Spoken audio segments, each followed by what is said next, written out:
Bom dia, rapaziada. Bom dia, bom dia. A literatura fala sobre balança. O livro de Provérbios, capítulo 11, versículo 1, fala assim, que balança enganosa é abominação para o Senhor, mas o peso justo é o seu prazer. Balança enganosa, corrupção, coisa errada, pecado oculto, mas o peso justo é o seu prazer. E aí a literatura fala pra gente o quê? No decorrer do texto. Que a gente não é em primeira instância, logo que começa a ter uma vida em recuperação com responsabilidade, que consegue equiparar os dois lados da balança. É muito comum a pessoa querer recuperar, digamos assim, o tempo perdido. Os bens materiais que foram dilapidados na adicção ativa. E aí vai trabalhar que nem louco, deixa a desejar numa outra área da vida. Tem pessoas que se enfiam dentro de uma igreja ou de uma sala, deixa a desejar na questão conjugal, familiar. A gente, ou de repente vai para o trabalho e esquece a parte da recuperação mesmo. Tem que haver um equilíbrio. Para que isso dê certo, para que isso surta efeito. Né? Tudo que é em demasia não é legal. Tem que ter o equilíbrio. Agora, como é que está a minha balança? Né? Isso cada um pode responder para você mesmo. Como é que você tem agido? O que tem dentro de uma balança que está impedindo o outro lado de pesar mais e chegar no equilíbrio? É isso que a gente tem que fazer. Esse é o raciocínio. Se eu estou tendo desconforto, se as coisas não estão acontecendo, é porque há um desequilíbrio. E o que tem do outro lado que está pesando, não está deixando o outro lado igualar? Eu estava meditando a respeito da literatura e me veio uma passagem que fala aqui sobre Daniel. E diz assim, veja bem, existia um rei chamado Belsazar. Belsazar, ele era filho de Nabucodonosor. Foram 3 reis ali, fundamentais do Império Babilônico, na época de Daniel. Belsazar, primeiro veio Nabucodonosor, depois Belsazar e depois veio o rei Dario. E são reis que serviam a deuses pagãos. Só que ali naqueles reinados, muitos homens e profetas de Deus foram constituídos com cargo de chefia, honrados, por servirem a Deus. E aí veja bem o que fala pra gente. O rei Belsazar deu um grande banquete a 1000 dos seus grandes homens, e bebeu vinho na presença dos 1000.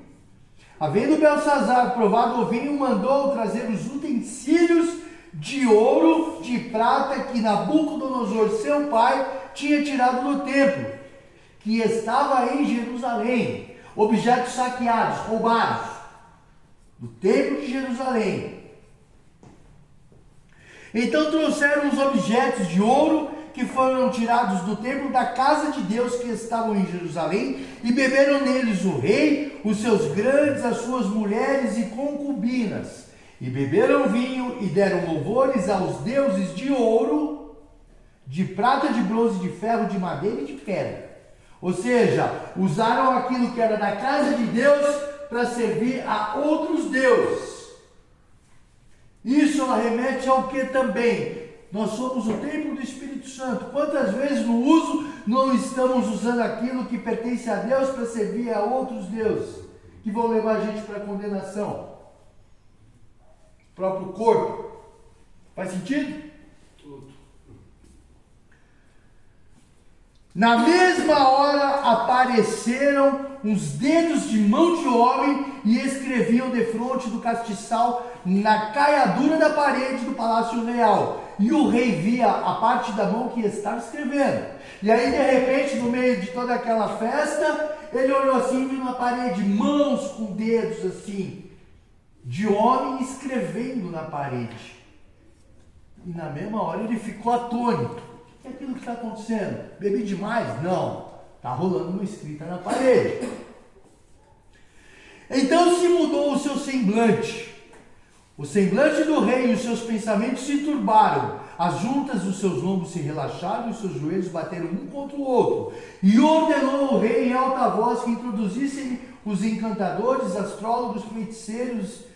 E disse o rei aos sábios da Babilônia: qualquer um que ler essa escritura e me der a interpretação, será vestido de púrpura e trará uma cadeia de ouro ao pescoço e será no reino o terceiro dominador. Então entraram todos os sábios do rei, mas não puderam ler a escrita, nem fazer ao rei a sua interpretação. Então o rei Belsazar perturbou-se muito e mudou-se nele o seu semblante. Os seus grandes estavam sobressaltados. A rainha, por causa das palavras do rei e dos seus grandes, entrou na casa do banquete e disse: ó rei, vive para sempre. Não se turbem os teus pensamentos, nem mude o teu semblante. Há no teu reino um homem que tem o espírito dos deuses santos. No dia do teu pai se achou nele luz, inteligência, sabedoria, como a sabedoria dos deuses. Nos dias do teu pai, Nabucodonosor. Teu pai, o rei Nabucodonosor, sim, o teu pai o constituiu chefe dos magos, dos feiticeiros, dos astrólogos e dos adivinhadores.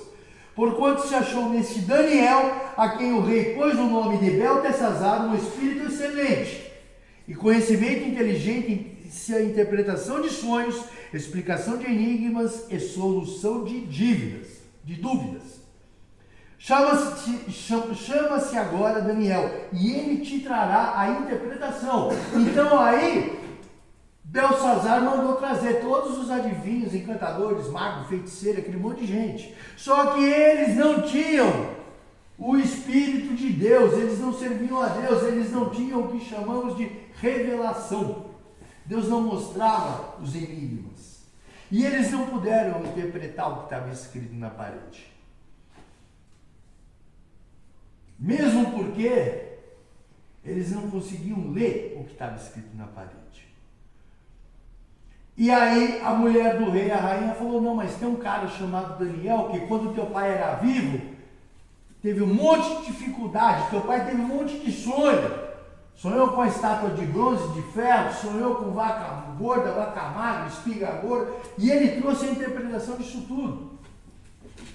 E teu pai constituiu ele como o terceiro cara do Império Babilônico.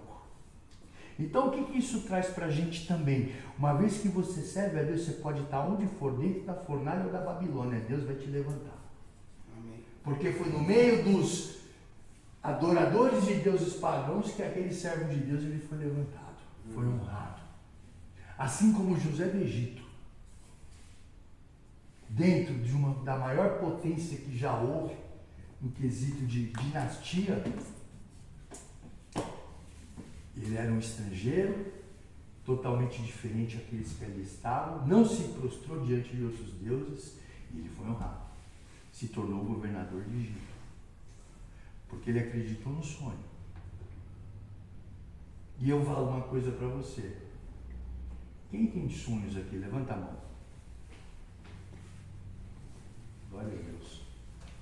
Sabe por quê? O homem ele não morre quando ele deixa de existir. Ele morre quando ele deixa de sonhar. Isso é uma frase que eu aprendi com a minha esposa lá atrás. E faz todo sentido. Porque se eu não sonho, eu não tenho mais busca, desejo.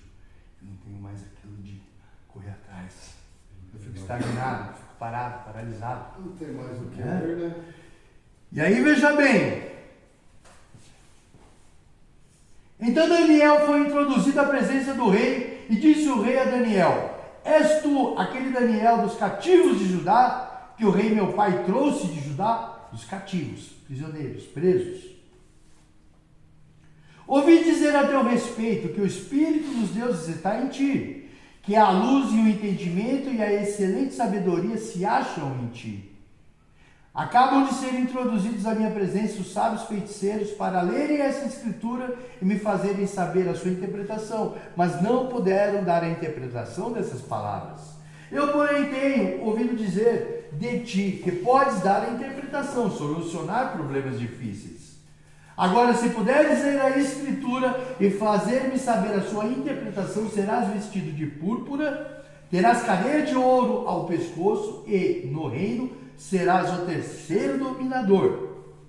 Então respondeu Daniel na presença do rei: as tuas dádivas fiquem contigo, e dá aos teus presentes a outros. Mas todavia lerei ao rei a escritura e lhe farei saber a interpretação. Sabe por quê? Sabe onde está o mistério aqui? Porque as coisas de Deus não tem barganha, não tem troca. O rei falou para ele: se você conseguir ler, eu vou te dar tudo isso. Muito ouro, você pendurar no pescoço, você vai ser o terceiro cara, dominador, dentro do meu reino. Muita púrpura, muita roupa. Eu não quero nada. Aí você lembra quando Naamã foi curado da lepra? Que ele virou para Eliseu e falou assim: olha, eu vou te dar esse monte de coisa que eu trouxe aí, ó, prata, ouro, roupa, animais. O que ele respondeu? Não quero nada. Não quero nada. Vai lá no Jordão e se lava. Eu não quero nada disso. Aí o zoião de Lula do Geazi foi lá e pegou todo o despojo, que não era para pegar. E automaticamente a lepra do Naamã pegou dele. Porque desobedeceu. Deus não se agrada disso. Se agrada de barganha. Jesus, quando efetuou sinais, maravilhas, prodígios, milagres na terra, não haviam pessoas pagando para ser curado.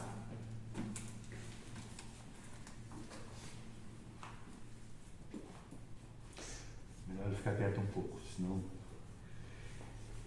Então,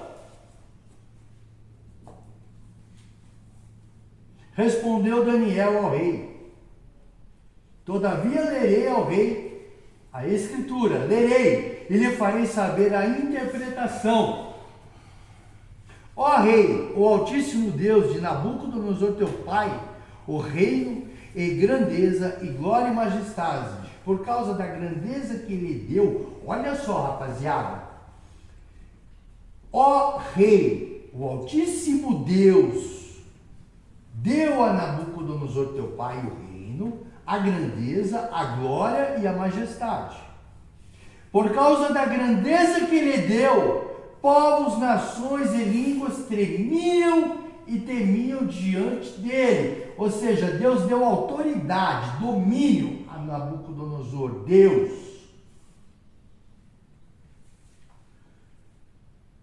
Por causa da grandeza que ele deu, povos, nações e línguas tremiam e temiam diante dele. A quem queria matar, matava. A quem queria deixar com vida, deixava com vida. A quem queria engrandecer, engrandecia. E a quem queria abater, abatia. Ou seja, o cara mandava e desmandava.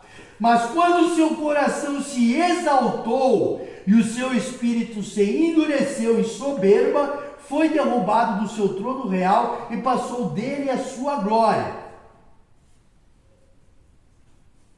Foi tirado dentre os filhos dos homens, e o seu coração foi feito semelhante ao de animais. A sua morada foi como os jumentos selvagens, e fizeram-no comer erva como os bois, e pelo orvalho do céu foi molhado o seu corpo, até que conheceu que Deus, e reconheceu assim, o Altíssimo tem domínio sobre os reinos dos homens e a quem quer constituir sobre eles. O que acontece? O que ele está falando? Nabucodonosor, ele levantou uma estátua. Deus deu para ele tudo. Deu muito poder, deu império. Só que ele se pôs numa posição de Deus. E ele construiu uma estátua gigantesca que falou que todos eles deviam adorar ele. Não a Deus, e sim a ele. soberbo, arrogante, prepotente. E ele foi posto de quatro, que nem um jumento. E ele comia pasto, que nem os animais, cresceu o rabo, cresceu o pelo, igual de um jumento, o orvalho caía sobre ele. E assim ele viveu durante 4 anos. Até que um dia ele reconheceu a Deus como o único Deus, não ele. Aí ele voltou. Aí Deus teve misericórdia e ele voltou a ser rei. Mas ele ficou todo esse período de 4, ruminando, que nem um bicho, Nabucodonosor, pai de Belsazar. Mas tu, filho de Belsazar, não humilhaste, mas tu, seu filho, você, Belsazar, não humilhaste o teu coração, ainda que soubeste de tudo isso. Ou seja, ele sabia de tudo aquilo que aconteceu com o pai. E sabia que o pai, depois de tudo isso, reconheceu a Deus. Que não se dobrasse nenhum joelho, a não ser ao Deus de Daniel, ao Deus verdadeiro. E ele mesmo sabendo de tudo isso, ele se fez arrogante, prepotente, soberbo, se fazendo também igual a Deus. Igual o pai dele antes de acontecer isso tudo. Mas tu, seu filho, Belsazar, não humilhaste o teu coração, ainda que soubeste de tudo isso. Em vez disso, levantaste-te contra o Senhor do céu, pois foram trazidos utensílios à casa perante ti, e tu e os teus grandes e tuas mulheres e as tuas concubinas, e bebestes nele vinho. Ele estava nem aí com Deus, nem com as coisas de Deus, sem zelo nenhum. Aqueles utensílios de ouro que era da casa de Deus, do templo de Jerusalém, eles usaram ali para se embebedar, ficar muito louco, chapado, e as mulheres, as concubinas, consequentemente, teve ali orgia no meio, aquele monte de prostituição com as coisas da casa de Deus.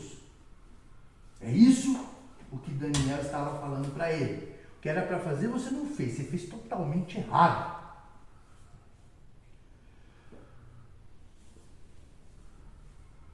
Além disso, deste louvores aos deuses de prata, de ouro, de bronze, de ferro, de madeira e de pedra, que não veem, não ouvem e nada sabem. Mas a Deus, em cuja mão está a tua vida e todos os teus caminhos, a ele não glorificaste. Ou seja, estão lá fazendo festa, se embebedando, aquele monte de coisa, louvando esse monte de Deus que não tem poder nenhum para te salvar.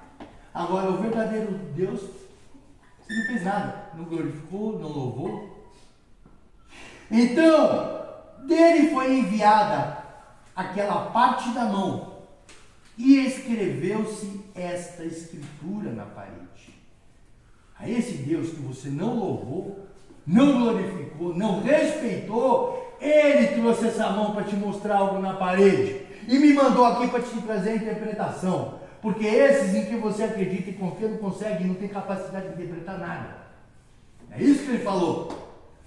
E esta é a escritura que se escreveu: Mene, Mene, Tekel, Parsin. Esta é a interpretação. Mene, contou Deus os teus reinos e o acabou. Deus contou, viu tudo que você tem, viu o teu reino e acabou o teu reino. Tekel, pesado foste na balança e foste achado em falta. Suas atitudes, sua conduta foi posta numa balança e deixou a desejar. Pérez, dividido foi o teu reino e dado aos medos e aos persas. Então mandou Belsazar que vestissem a Daniel de púrpura e lhe dessem uma cadeia de ouro ao pescoço e proclamassem a respeito dele que havia de ser o terceiro dominador do mundo. E naquela mesma noite foi morto Belsazar, rei dos caldeus. E Dario, o medo, ocupou o reino com a idade de 62 anos. Então ali, Daniel trouxe a interpretação para ele. Estava escrito isso na parede. E a interpretação é essa. Teu reino está sendo tirado de ti, porque foi vista, avaliada toda a tua conduta e foi achado falta. Não fez o que era para fazer. E em consequência disso, vai ser dividido, distribuído para os seus adversários. E você vai morrer. E naquela mesma noite ele morreu. E quem assumiu o trono foi Dario. Então veja bem, o que Deus traz para a gente nessa manhã? Estou pondo você na balança. E estou vendo como é que está a tua balança. É isso que Deus fala para a gente nessa manhã. Eu e cada um de vocês. E todo aquele que tem sobre a face da terra. Porque a Bíblia diz o seguinte, que os olhos do Senhor estão em todos os lugares, contemplando os bons e os maus. Então a balança está ali, ó, comendo solto. Então o que ele traz para a gente nessa manhã? Misericórdia. Sabe o que é isso? A oportunidade de eu refletir sobre a minha balança. Qual lado está mais pesado? E se tem um lado mais pesado, o que tem ali dentro dessa balança? O que eu tenho que retirar dali para haver um equilíbrio? Ou acrescentar do outro lado? A Bíblia fala o seguinte: quem pode dizer, purifiquei o meu coração, limpo estou de meu pecado? Examine-se cada um a si mesmo. Sou eu que me examino. Você se examina. Como é que estão as suas obras, a sua conduta? Que você está na balança.